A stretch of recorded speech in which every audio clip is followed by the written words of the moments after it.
আমরা অনেকে ক্লাউডফেয়ারের নাম শুনেছি। সো ক্লাউডফেয়ার একটা সিডিএন বা কন্টেন্ট ডেলিভারি নেটওয়ার্ক। অন্যান্য সিডিএন তাদের ফিচারগুলো পেইড করে রেখেছে, যেখানে ক্লাউডফেয়ার কিন্তু ফ্রিতে আমাদের দিচ্ছে, তাই ক্লাউডফেয়ার দিনে দিনে জনপ্রিয় হয়ে উঠছে। ক্লাউডফেয়ার বেসিক্যালি ওয়ার্ল্ডে বিভিন্ন জায়গায় তাদের সার্ভার সেট আপ করে রেখেছে এবং যার কারণে ওয়েবসাইটগুলো খুব দ্রুত লোড হয়। কিভাবে আমরা একটু বোঝার চেষ্টা করি। ধরা যাক ওয়ার্ল্ডের 140টা কান্ট্রিতে ক্লাউডফেয়ারের আলাদা আলাদা সার্ভার আছে।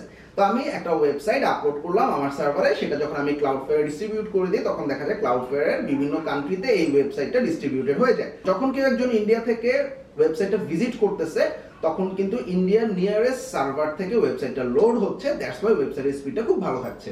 এছাড়াও ক্লাউডফেয়ার কিন্তু আমাদের এইচটিটিপি কে এইচটিটিপিএস এ কনভার্ট করে, অর্থাৎ আমাদের আলাদাভাবে সিকিউরিটি প্রদান করে। এছাড়াও কোনো হ্যাকার যদি আমাদের ওয়েবসাইটকে হ্যাক করতে চায়, সে আইপি গুলোকে ক্লাউডফেয়ার ব্লক করে দেয়। এছাড়াও ক্লাউডফেয়ারের অন্যান্য ফিচারের মধ্যে পাচ্ছেন